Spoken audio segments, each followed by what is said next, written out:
ओम विद्योदाम समप्रभां मृगपतिं स्कंधस्थितां भीषणां कन्याभिकरवालखेट विलसत् हस्ताविरासेवितां हस्तै चक्रगदाशिकेट विशिखां चापं गुणं तर्जनीं बिभ्राणमनलात्मिकां शशिधरां दुर्गां त्रिनेत्रां भजे।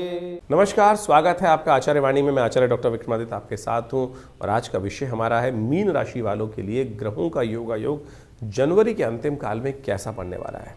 देखिए, पिछली बार हमने आपको बताया था कि जनवरी के अंतिम काल में शनि महाराज पूर्ण ताकत में आने वाले हैं और ये पूरे वर्ष पूर्ण ताकत में रहने वाले हैं और आपकी राशि में ही शनि का पदार्पण अब पूरे व्यापक रूप से हो चुका है। तो आपको खास तौर पर इस बात का ध्यान रखना चाहिए कि शनि होते हैं। शनि को हल्के से भी कहीं अंडर एस्टिमेट करने के कारण से यदि आपकी मनोमस्तिष्क में कहीं दिक्कत आ जाए तो फिर आप किसी और को दोष मत दीजिएगा। ये शनि का महाराज जो प्रभाव है अब इस पूरे वर्ष में आपके लिए कई कष्ट उत्पन्न करने के योग बना सकता है। इसलिए शनि को मनाते रहिए भाई। मीन राशि वालों की 7.5 का मध्य दौर चल रहा है और ये सबसे भयावह दौर है और ये भगवान की कृपा से ही किसी को यदि शनि की 7.5 में के मध्य काल में कहीं ना कहीं कुछ लाभ हो जाए तो उसके पुण्य ही होंगे, जो कहीं ना कहीं जो प्रारब्ध में कहीं ना कहीं पूर्व जन्म में कहीं किसी समय में कोई अच्छा दिया होगा वही कहीं ना कहीं लाभ की तरफ ले जा रहा होगा। नहीं तो शनि कहीं ना कहीं फंसा सकता है। तो जो भी कार्य आप कर रहे हैं, चाहे बिजनेस, चाहे व्यवसाय, चाहे घर में, चाहे बाहर में, परिवार में या किसी दोस्ती में, इस बात का ध्यान रखना कि इस समय में बहुत सोच विचार कर ही कार्य करने की ज़रूरत है। रिस्क लेने की ज़रूरत नहीं है।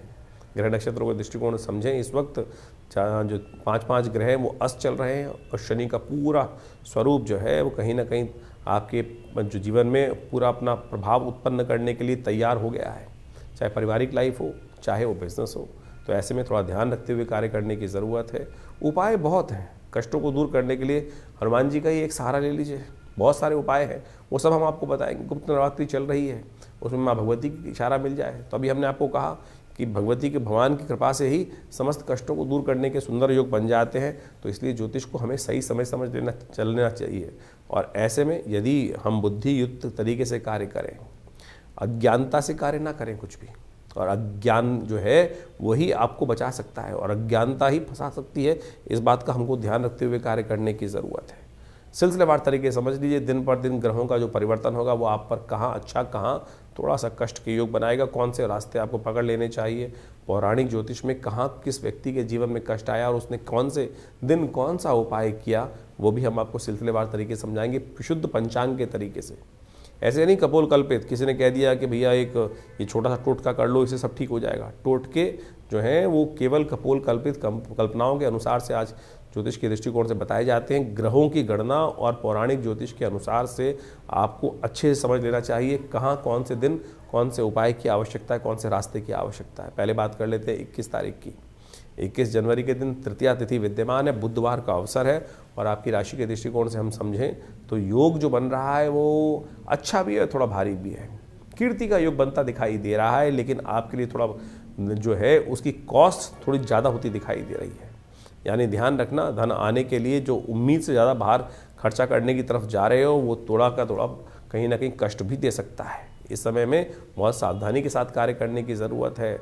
लाभ की गुंजाइश पूरी बनी हुई है, लेकिन यदि हल्का सा ध्यान हटा तो जो आने हैं वो थोड़ा कहीं ना कुछ और थोड़े से खर्चे अधिक करा सकते हैं। इस बात का ध्यान रखें। धन योग जरूर बना हुआ है आपकी राशि में, लाभ भी देके जाएगा, लेकिन लीकेज को बंद करने का आपको ध्यान रखना पड़ेगा। गौरी तृतीया है, माँ भगवती के निमित्त थोड़ा श्रृंगार का सामान उन्हें अर्पित करने का प्रयास करें। सुंदर किसी देवी मंदिर में जाकर गुप्त नवरात्रि के तृतीय दिन के अवसर पर जो है चूड़ियाँ, भगवान को श्रृंगार का सामान जो होता है, चुन्नी इत्यादि, ये सब भगवान को भगवती को अर्पित करें, कल्याण होगा। रवि योग है, नए कार्यों का आरंभ करने के लिए सुंदर मुहूर्त बनेगा। करीब 1:30 बजे के बाद उसका लाभ ले सकते हैं, नए कार्यों को आरंभ भी कर सकते हैं। 22 तारीख का दिन चतुर्थी का दिन है, सुख देने वाली चतुर्थी का योग बन रहा है, बृहस्पतिवार के दिन बन रहा है और इस दिन 2 ग्रहों ने परिवर्तन की चाल चली है। नक्षत्रों के दृष्टिकोण से ज्योतिष में नक्षत्रों का बहुत महत्व कहा गया है। बुध और शुक्र दोनों चंद्रमा के नक्षत्र श्रवण नक्षत्र में प्रवेश करेंगे इस दिन, और इन दोनों के ये परिवर्तन के कारण से आपकी राशि के दृष्टिकोण से समझें तो ये बहुत आपके लिए कहीं ना कहीं अच्छी स्थिति को उत्पन्न करता दिखाई दे रहा है। और इन दोनों के ये परिवर्तन के साथ साथ यदि हम देखें तो कहीं ना कहीं स्थितियाँ हमारे लिए अच्छी हो सकती हैं। बड़े बुजुर्गों की जितनी हो सके उतनी सेवा करने का हमको प्रयास करना चाहिए। बड़ों का आशीर्वाद लेकर कार्य करने का प्रयास करना चाहिए। बड़ों की सेवा कहीं ना कहीं आपके लिए स्थिति को लाभ की तरफ अग्रसित कर सकती है। अनुभव का लाभ लेते हुए कार्य करें। आपका ही जो अनुभव है वही अनुभव आवश्यक नहीं है। उन बड़ों का साथ लेते हुए कार्य करेंगे तो बहुत कुछ आपको आशीर्वाद भी मिलेगा और कष्ट से बचने का योग भी बनेगा। 23 तारीख के दिन बसंत पंचमी का दिन है और उस दिन ग्रहों का परिवर्तन होने का योग जो बन रहा है वो आपके लिए बहुत अनुकूलता की तरफ जा रहा है। हिम्मत सही हो रही है, चीज़ें आपको हिम्मत के साथ, कई बार क्या होता है हम बैकफुट पर रह के काम कर रहे होते हैं और आप ये राशि में आपके लिए योग बनेगा इस दिन कि आपके लिए आगे बढ़कर आने वाले 2-3 दिनों में चीज़ों को सही रूप से लेते हुए कार्य करने के योग बनते दिखाई दे रहे हैं। और ये फ्रंट फुट पर आकर सही सोच के साथ आपके कार्य करना कहीं ना कहीं, देखिए कई बार क्या दिन होता है कि हमको सब कुछ लाभ होने के योग में है लेकिन हम कहीं ना कहीं मन में संकोच लेकर चल रहे हैं। और अब ग्रहों के परिवर्तन के साथ साथ ऐसा योग बना है कि आप जो चीज़ों को सामने से झेलने को तैयार हो रहे हैं। और हिम्मत मर्दा कहा जाता है ना कि भगवान भी उसकी रक्षा करते हैं कि जो हिम्मत से कार्य करने का प्रयास करते हैं। तो इसलिए भगवान भी उन्हीं की रक्षा करते हैं कि जो खुद धनुष लेकर तैयार होते हैं आगे बढ़कर। छुपने से कुछ नहीं होने वाला, सामने आगे काम करोगे तो बहुत कुछ अच्छे होने के योग बन सकते हैं। बसंत पंचमी है, श्री पंचमी का सुंदर योग है। इस दिन श्री पंचमी का भी योग है। आमतौर पर लोग बसंत पंचमी में सरस्वती जी का पूजन कर लेते हैं, श्री पंचमी भी साथ ही होती है। इसका महत्व शास्त्र में अद्भुत रूप से वर्णित है। माघ मास के शुक्ल पक्ष की पंचमी को बसंत पंचमी के रूप में तो पूरे विश्व में मनाया जाता है, लेकिन उस बसंत पंचमी के साथ साथ एक और चीज लिखी होती है पंचांग के अंदर, श्री पंचमी, जो हमने आपको बताया। श्री पंचमी, श्री यानी लक्ष्मी, लक्ष्मी जी की पंचमी भी इसको माना जाता है। लेकिन कालांतर में हुआ क्या है, लोग बहुत सारी बातें भूल गए। इस दिन लक्ष्मी जी का भी प्राकट्य शास्त्र में वर्णित किया गया है। शास्त्र में कहा जाता है कि जब इंद्र जो थे श्री विहीन हो गए, इंद्र एक कथा शास्त्र में आती है और उसको समझने की आवश्यकता है कि इंद्र जब श्री विहीन हो गए थे तो ऋषि दुर्वासा के श्राप के कारण से, तब क्या हुआ था कि महालक्ष्मी उनको त्याग कर पूरे संसार को, जब दुर्वासा जी ने श्राप दिया इंद्र को श्री विहीन हो जाने का, तब हुआ क्या, कालांतर में धीरे धीरे इतना ज़्यादा वर्चस्व चल रहा था त्रैलोक्य के अंदर इंद्र इत्यादि देवताओं का कि सबको श्री की भरमार थी, ऐश्वर्य की भरमार थी। धीरे धीरे उदासीनता आई और महालक्ष्मी को लगा कि उनका सम्मान ही नहीं रहा है। जितने बड़े घर होते हैं देखिए कि लक्ष्मी का किस प्रकार से बेकदरी कई बार होने लगती है। और जब लक्ष्मी की बेकदरी होने लगती है, उनका अपमान होने लगता है, झूठे हाथों से ही सब कार्य चलने लगते हैं, अशुद्धता सब जगह व्याप्त होने लगती है, महालक्ष्मी का ध्यान नहीं रहता है। आप समझें कि इस प्रकार से झूठे हाथों से पैसे को छूना और अनेक प्रकार के गलत कार्यों में धन का उपयोग करना, लक्ष्मी साक्षात भगवती हैं और उनका उपयोग गलत कार्यों में करना शुरू कर देते हैं लोग। तो क्या होता है कि लक्ष्मी श्राप दे देती हैं, ऐसे में उदासीन हो जाती हैं, चली जाती हैं, चलायमान चंचला है लक्ष्मी। तो इस बात का ध्यान रखना चाहिए। यही हुआ देवताओं के साथ। तो कहा जाता है कि जब देवता श्रीविहीन हो गए दुर्वासा के श्राप के कारण से, तब महर्षि बृहस्पति ने उनको कहा कि भगवती महालक्ष्मी की उपासना शुरू करो। तब उन्होंने, कहा जाता है कि मार्गशीर्ष के विशेषतर महीने से माँ भगवती की, देवी भागवत के अंदर एक कथा ही है, देवी भागवत के अंदर कि मार्गशीर्ष के महीने की जो पंचमी थी, उस दिन से इंद्र ने भगवती की आराधना आरंभ करी। और फिर योग ऐसा बना कि जिस प्रकार से श्री को प्राप्ति करने के लिए सागर मंथन हुआ। और कहा जाता है कई जगह कथाओं के अनुसार से इस श्री पंचमी के दिन माँ भगवती का प्राकट्य वर्णित किया गया है। बसंत पंचमी के दिन श्री पंचमी इसलिए लिखी गई, तो देवी पुराण के अंदर इस कथा को शास्त्र बताया गया है। तो ये भगवती की जयंती भी है। तो माँ भगवती सरस्वती और माँ लक्ष्मी दोनों की जयंती मानी गई है। तो इस दिन विशेष तौर पर महालक्ष्मी को प्रसन्न करने के लिए महालक्ष्मी का यज्ञ विशेष तौर पर किया जाना चाहिए। महालक्ष्मी का यज्ञ विभिन्न मंत्रों के द्वारा किया जाना चाहिए। तो उसमें क्या है, सबसे श्रेष्ठ मंत्र है ओम। वैसे तो श्री सूक्त है, भगवती महालक्ष्मी का जो श्री सूक्त है, जिसको लक्ष्मी सूक्त के रूप में जाना जाता है, जो ऋग्वेद के अंदर आई 16 ऋचाएँ हैं, उनके द्वारा भगवती का स्तवन जो महर्षि भृगु के द्वारा बनाई गई हैं, तो वो बड़ी चमत्कारी है। तो ऐसे में उनका यदि उपयोग किया जाए तो कहा जाता है कि माँ भगवती की कृपा अवश्य हो जाती है। और इस दिन तो उनके प्राकट्य के समय में अवश्य उनका ध्यान करना चाहिए। ओम भगवती का जो बीज है वो है ओम ह्रीं, ह के पैर में रहा, बड़ी की मात्रा, ओम ह्रीं। ओम ह्रीं महालक्ष्मी नमः, इस मंत्र का भी जप कर सकते हैं। या भगवती का अद्भुत मंत्र है जिनको कहा जाता है श्री सूक्त।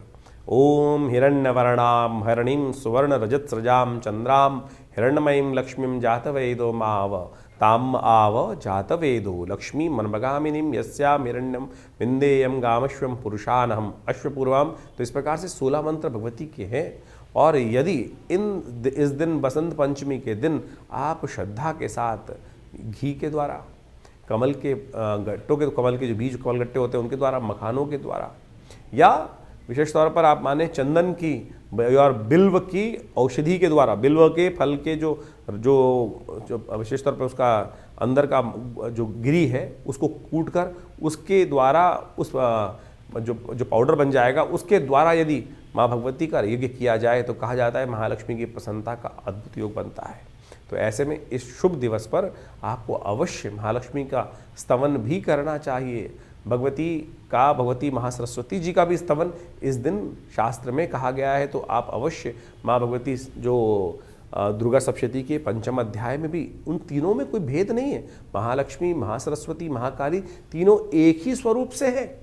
ये तो आदि रूप में कई लोगों ने उनको अलग अलग स्वरूप में विभक्त कर दिया है, लेकिन है एक ही स्वरूप। माँ भगवती दुर्गा का ही इन तीनों में स्वरूप एक ही रूप से कहा गया है। तो जो भी मंत्र आप पढ़ते हैं, सर्वमंगल मांगल्ये शिवे सर्वार्थ साधिके शरण्ये त्र्यंबके गौरी नारायणी नमोस्तुते, और दुर्गा सप्तशती इसका प्रत्यक्ष उदाहरण है कि कैसे माँ भगवती का प्रादुर्भाव हुआ है, किनसे हुआ है, कैसे हुआ है। तो ये सारा का सारा वर्णन शास्त्र में बताया गया है। तो आप इस भेद में ना फंसे। तो शास्त्र में जो बताया गया है कि बसंत पंचमी और श्री पंचमी एक ही त्यौहार है, एक ही दिन किया जाता है, तो इसमें अज्ञानता से कई बार लोग तथाकथित तौर पर भेद उत्पन्न करने का प्रयास कर लेते हैं। तो इस शुभ योग में आप अवश्य जितना हो सके भगवती का सुंदर स्तवन करने का प्रयास करें, महालक्ष्मी का यज्ञ करने का प्रयास करें। ऐसे में विवेकानंद योगाश्रम में तो लगातार गुप्त नवरात्र के अवसर पर पूरा 9 दिन तक दुर्गा सप्तशती का यज्ञ चल ही रहा है। तो आप भी इस सुंदर दिवस पर आइए हमारे साथ यज्ञ में भाग लें। अपने नाम से महालक्ष्मी का यज्ञ कराने चाहते हैं तो आप हमारे फ़ोन से संपर्क साध कर हमारे साथ जुड़ सकते हैं। मीन राशि वालों, 24 तारीख के दिन ग्रह गणना क्या कह रही है जान लीजिए। उस दिन षष्ठी तिथि विद्यमान है, शनिवार का अवसर है, और साथ साथ ग्रह नक्षत्रों के दृष्टिकोण से यदि हम देखें, देखिए शुक्र इन दिनों अस्त चल रहे हैं। अभी बसंत पंचमी भी गई, बहुत सारे लोगों ने क्या कर लिया, अनजाने में बहुत सारे मुहूर्त की तरफ अग्रसित होते चले जाते हैं। देखिए जब शुक्र अस्त होता है तो जो अंशुज साया जैसे बसंत पंचमी का साया है वो भी किसी काम का नहीं रहता है। तो इस बात का हमें ध्यान रखना चाहिए। और ऐसे में ग्रह नक्षत्रों के दृष्टिकोण से आपकी जो इस दिन की तिथि गणनाएं हैं वो हमको दिखा रही हैं कि ये योग आपकी राशि के दृष्टिकोण से जो 24 तारीख को ग्रहों की गणना दिखा रही है वो कहीं ना कहीं काफ़ी मामलों में अनुकूलता प्रदान करता दिखाई दे रहा है। शनि को मनाने का दिन है, शनि महाराज को मनाने का प्रयास कर लीजिए। इस दिन एक उपाय हम बता रहे हैं आपको। शनि आपकी राशि में ही इन दिनों पूरी तरह से व्याप्त होकर बैठे हुए हैं। जितनी आपकी आयु है ना उतने मंदार के पुष्प या मंदार के पत्ते ले लीजिए। मंदार यानी आँख, और भगवान शंकर को जाके अर्पित करने का प्रयास करें। देखिएगा ये जो उपाय शास्त्र में बताया गया है ये बहुत रूप से कल्याणकारी के योग बनाता है। भविष्योत्तर पुराण के अंदर इस वर्ण कथा को वर्णित किया गया है कि जो मंदार षष्ठी के दिन भगवान सूर्य का ध्यान करते हुए, शनि के पिता सूर्य का ध्यान करते हुए ये उपाय कर लेते हैं भगवान शिव के लिए, तो उनके शनि जो हैं वो अनुकूलता को हो जाते हैं और पूरे वर्ष के लिए शुभ योग बनाने की स्थिति उत्पन्न करते हैं। 25 जनवरी के दिन ग्रह गणना को देखते हुए जो ग्रह योग बन रहे हैं वो जान लीजिए। मीन राशि वालों के लिए 25 जनवरी के दिन जो स्थितियाँ ग्रहों की हैं वो बहुत ही विशेष योग बना के तैयार कर रही हैं। रविवार का अवसर है और ग्रह नक्षत्र परिवर्तन की तरफ जा रहे हैं। जो एक बात कहते हैं कि आशीर्वाद यदि लेकर कार्य करोगे, बड़ों का सहयोग लेकर कार्य करोगे, बड़ों से पूछ के कार्य करोगे तो उसमें विजय निश्चित होने के योग बनाई दिखते हैं। लेकिन इन दिनों शनि महाराज का जो खेल आपकी राशि में चल रहा है वो आप अपने आप को सर्वस्व मान के बैठे। छोटी छोटी बातों में जिद चढ़ जाती होगी और अननेसेसरी की फ्रस्ट्रेशन परेशान करने की योग देती है। एक चुप 100 को हराए, इस बात का ध्यान रखो। शनि जो है वो या आपको बहुत ज़्यादा प्रेशर में काम करना पड़ रहा है, चीज़ें आपके लिए अनुकूल नहीं बैठ रही हैं, लेकिन ये दिन आपके लिए परिवर्तन का सूचना लेकर आ रहा है। सुबह आरंभ से ही पॉजिटिव देखेंगे तो चीज़ों का आशीर्वाद लेकर कार्य करने का प्रयास करें। इस दिन सूर्य का जन्मदिवस भी है। रविवार के दिन सूर्य का जन्मदिवस पड़ना बहुत विशेष योग लेकर आ रहा है। तो ऐसे में सूर्य का ये परिवर्तन आपकी राशि में जो हुआ है परिवार के लिए थोड़ा भारी योग बन रहा है, लेकिन यदि एक उपाय यदि आप कर लें इस दिन तो आपके लिए कल्याणकारी योग बनेगा। भानु सप्तमी एक ऐसी तिथि है जिसको शायद लोग भूल चुके हैं। यानी भानु सप्तमी यानी सूर्य का जन्मदिन। अनादिकाल में सूर्य इसी दिन से प्रकाश देना आरंभ किए थे। माघ मास की जो शुक्ल पक्ष की सप्तमी होती है उसको भानु सप्तमी कहा जाता है। भानु सप्तमी सूर्य का जन्मदिवस के रूप में मानी जाती है और इस बार अद्भुत योग बनकर तैयार हो रहा है कि रविवार भी है और भानु सप्तमी का योग भी बन रहा है। और यदि आपकी राशियों के दृष्टिकोण से देखा जाए तो जो प्रभाव है वो आप अच्छे से समझ लीजिए। इस समय सूर्य के तमाम दोषों को दूर करने के लिए ये वर्ष सूर्य का वर्ष है। और सत्य मान लीजिए इस बार जितनी उठापटक होने वाली है, क्योंकि बाकी ग्रहों की स्थिति जिस प्रकार की बन के तैयार होने वाली है, आप मान लीजिए एक के बाद एक अपनी महत्वाकांक्षाओं को पूर्ण करने के लिए लोग जो है वो ऐसी तरफ उद्धृत होने वाले हैं कि इस वर्ष कहीं ना कहीं भयावह स्थिति, टकराव शक्तियों, विभिन्न शक्तियों को आपस में टकराने की स्थिति बनती दिखाई दे रही है। चाहे छोटे लेवल पे हो चाहे बड़े लेवल पे हो। बड़े लेवल पे तो आप देख ही चुके हैं कि वर्ष के आरंभ के साथ ही कैसे बड़ी बड़ी शक्तियां आपस में एक दूसरे पे कब्जा करने के लिए होड़ में लगे हुए हैं। इस कार्यक्रम में हमने पहले भी अपने चैनल के माध्यम से बताया था कि ये जो वर्ष 2026 है ये सूर्य का वर्ष है और ये ऐसा वर्ष आया है कि जिसमें लोग अपनी अनाधिकार चेष्टा करने की तरफ अग्रसित होंगे, क्योंकि सूर्य जो है वो बहुत तेजी गति से इस वक्त ऐसे योग बनाते दिखाई दे रहे हैं कि जो राजा प्राप्ति करने के स्थान प्राप्त करने की तरफ अग्रसित होते दिखाई दे रहे हैं। तो मनोमस्तिष्क में कहीं ना कहीं क्लैश उत्पन्न करने के योग बहुत तेजी से बनते दिखाई दे रहे हैं। तो ऐसे में भगवान सूर्य को आपके जीवन में, क्योंकि बेकार कि हम सब आपकी राशि के दृष्टिकोण से समझें तो कैसा योग बना रहे हैं, तो कहीं ना कहीं अपने जबरदस्ती के अहंकार को हम यदि और ज़्यादा घी डालेंगे तो कहीं ना कहीं सूर्य के जो नेगेटिव प्रभाव को भी हम प्राप्त कर सकते हैं। तो कोशिश करें, अत्यधिक ताप जो होता है ना वो ठीक नहीं होता। एक संग जो है एक निश्चित दूरी पर रहते हुए कार्य कर लेना सबसे अच्छा होता है। एक ना अति घाम ना अति जो बहुत तेज जो ठंड वाला काम होता है, दोनों चीज़ें नरमता दोनों जगह कष्ट देने की योग बनाती है। तो सूर्य को सेंटर हमारे लिए सम रूप से हमको प्रकाशित करते रहे, उसे काम करते रहें। तो उस दिन कोशिश ये करें भगवान सूर्य के निमित्त अवश्य कुछ ना कुछ कार्य करने का प्रयास करें। आपकी राशि के दृष्टिकोण से हमें दिखाई देता है कि इस समय आपको विशेष तौर पर रविवार के दिन भगवान सूर्य को अर्घ अवश्य देना चाहिए। सूर्य के जन्मदिवस के दिन किसी बड़े व्यक्ति को जन्मदिवस देने जाते हैं तो आप माला पहना के आते हैं, कुछ ना कुछ उनका स्वागत करते हुए वस्त्र इत्यादि अलंकृत करने का प्रयास करते हैं।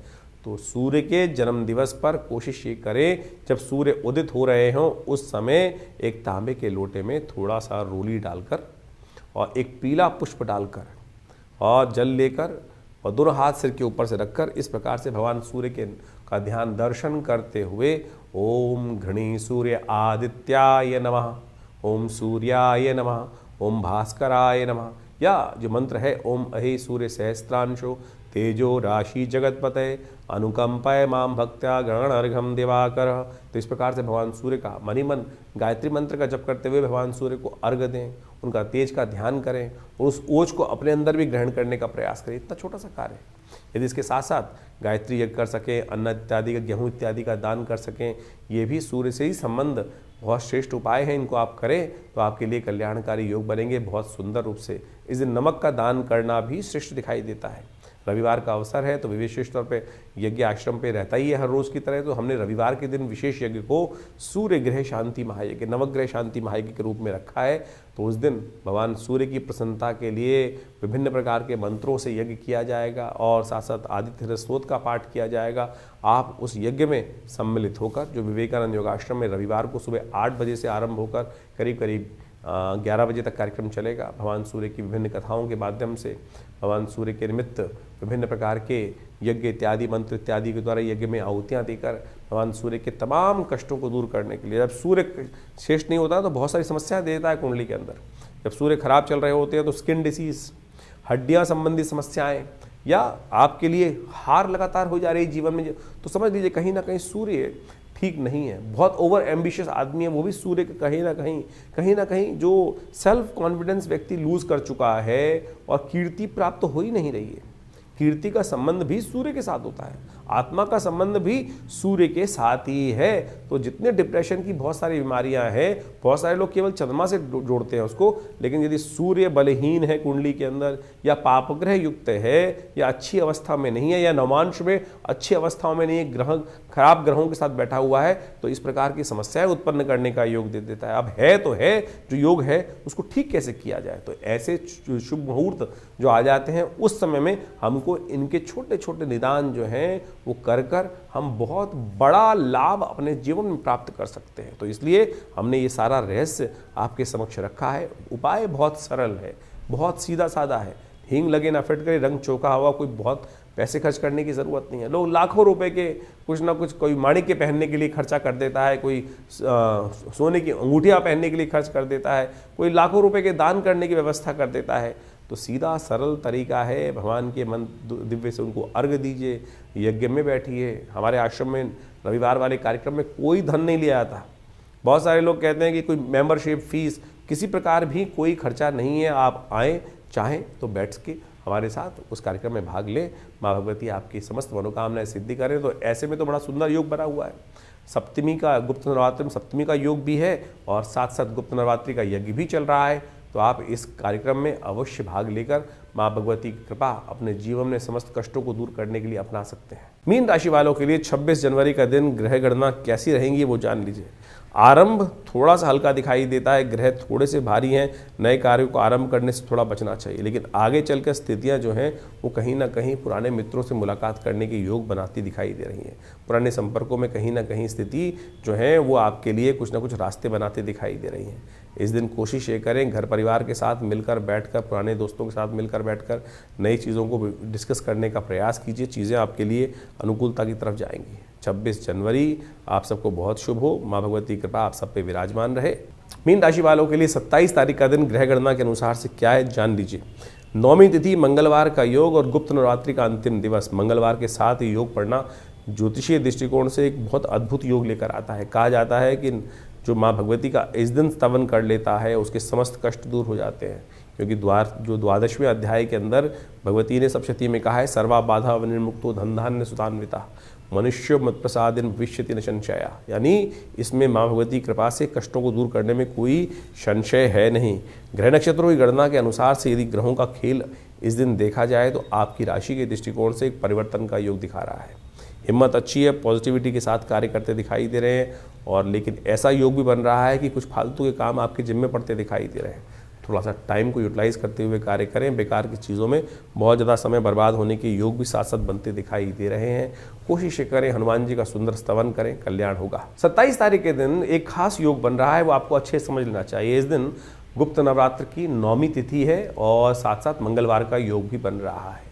ये मंगल को जब भी कोई अनुष्ठान जब पूर्ण करने का योग बनता है तो कहा जाता है ऐसे में मनोकामनाओं को सिद्धि के लिए अद्भुत योग बनता दिखाई देता है। 9वीं और मंगलवार का योग माँ भगवती को प्रसन्न करने के लिए बड़ा सुंदर, ग्रह नक्षत्र चंद्रमा उच्च के होकर विराजमान है इस दिन।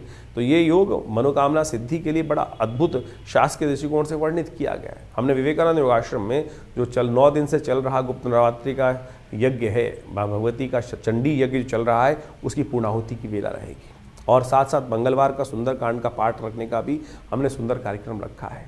तो आप इस सुंदर योग पर माँ भगवती की सुंदर स्तुति और साथ में हनुमान जी का मंगलवार का सुंदर योग जो बना है ना, उसका सानिध्य लेने का प्रयास कीजिए। माँ भगवती की कृपा से समस्त मनोरथ सिद्ध होने के अद्भुत योग आपकी राशि में बनते दिखाई दे रहे हैं।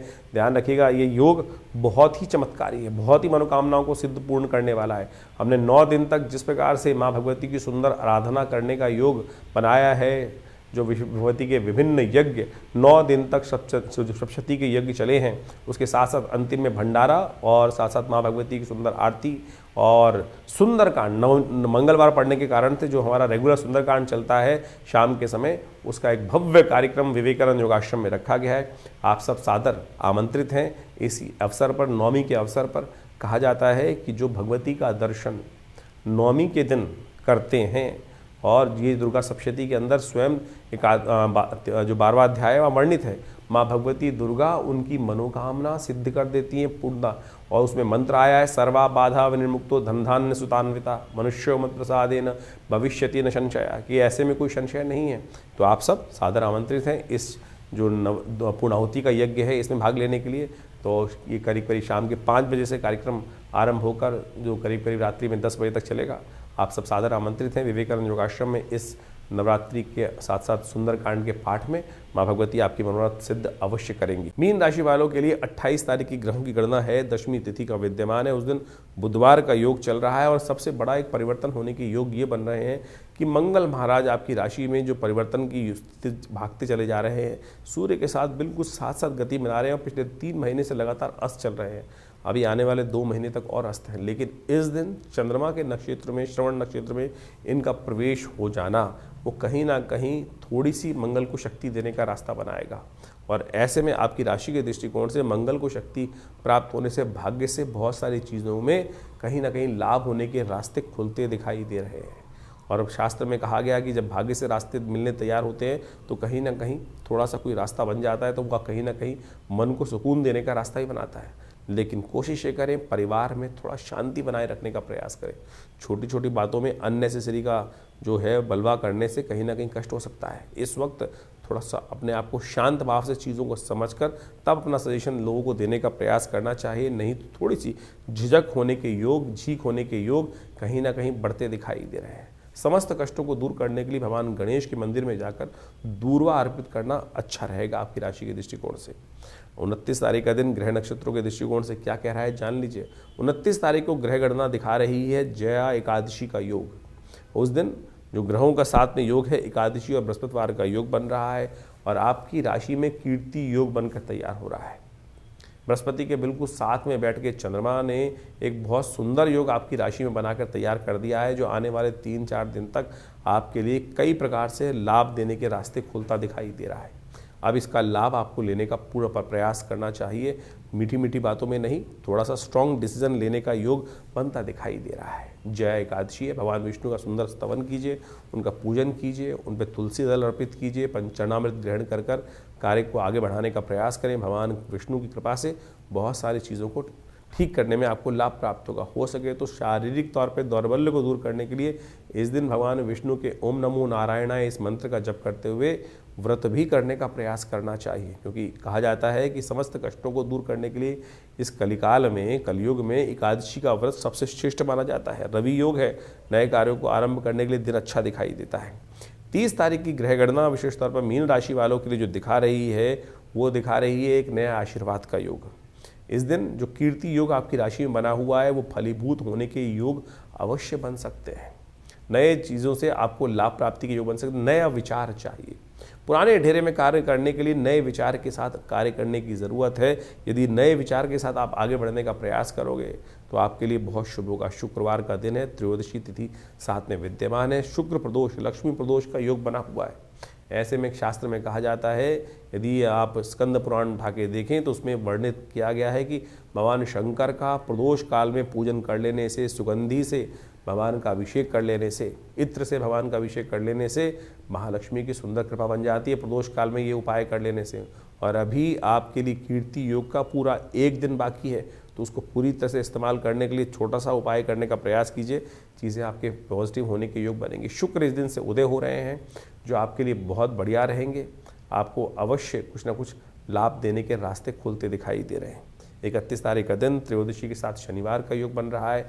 शुक्र महाराज इस दिन परिवर्तन करते हुए मंगल के नक्षत्र में प्रवेश कर रहे हैं या आपके अंदर नई एनर्जी देने के योग बना रहे हैं। आपकी पर्सनल लाइफ, लव लाइफ में कहीं ना कहीं पॉजिटिव चेंजेस आने की एक नई उम्मीद जागती दिखाई दे रही है। नई दोस्ती की तरफ से आपको कहीं ना कहीं लाभ होने के रास्ते भी बनते दिखाई देंगे। तो इस प्रकार से आपने ग्रहों का योगा योग समझा। ग्रहों के योगा योग के कारण से ही जीवन में घटनाओं का जो आगे सृजन होता है वो वास्तविक तौर पर समझा जा सकता है। ग्रहों का योगा योग कब हमारे लिए शुभ है, कब हमारे लिए अशुभ है, ये ज्योतिष की काल गणना बहुत प्रत्यक्ष रूप से समझा सकती है। आने वाला समय किस करवट बैठने वाला है, हमारे साथ क्या कुछ होने के योग हैं और कब हम अपने जीवन के योगा योगों को अपने लिए शुभ उपयोग कर सकते हैं, इसको इस प्रकार समझें। बहुत सारे लोग कहते हैं कि नहीं ऐसा कुछ नहीं हो सकता है। बिल्कुल, आप तो हर रोज़ इसी प्रकार का कार्य करते हैं। आपके अनुभव से आपको पता है कि कब सर्दी आने वाली है, कब गर्मी आने वाली है, कब बरसात होने के योग हैं, तो आप अपने आप को उससे पहले तैयार कर लेते हैं। सर्दी से पहले गर्म कपड़े खरीद लेते हैं और गर्मी आने से पहले उसके अनुसार से अपने घर में व्यवस्था कर लेते हैं, जिससे आपके लिए क्या होता है कि वातावरण के अनुसार से अपने आप को व्यवस्थित करने का मार्ग बन जाता है। ये आपका अनुभव है।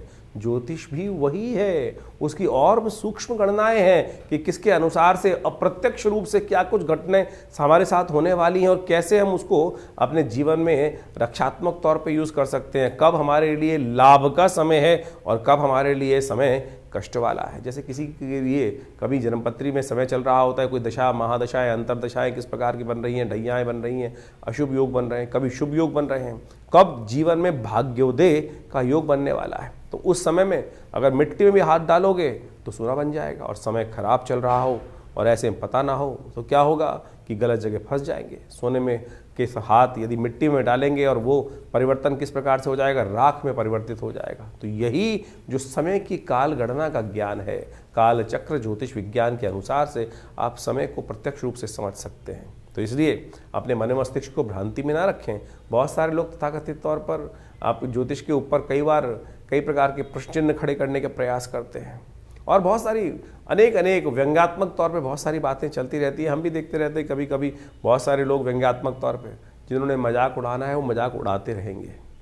तो आप कोशिश ये करें, ज्योतिष विज्ञान के माध्यम से लाखों वर्षों से लोगों ने इसका लाभ लेते आए हैं, और प्रत्यक्ष रूप से आप भी अपने जीवन में ग्रहों की गणनाओं को अच्छे समझकर कार्य करने का प्रयास करें। चिंता ना करें। कई कुंडलियों में बहुत सारे अशुभ योग होते हैं, कोई कई अपने मनोमस्तिष्क में ऐसी विचित्र विडंबनाएं लेके बैठ जाते हैं।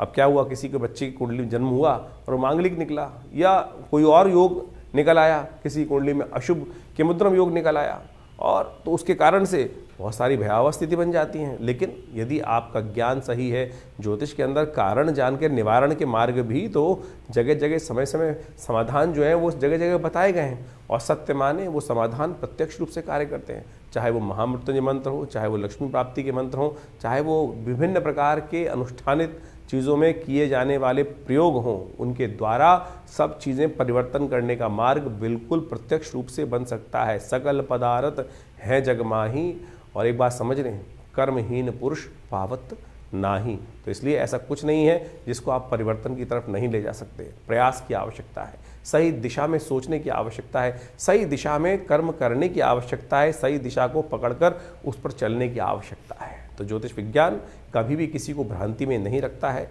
और आप सब इस तमाम जो निदान के तरीके हैं उनको अच्छे से अपने जीवन में सरलता के साथ अपनाने का प्रयास करें।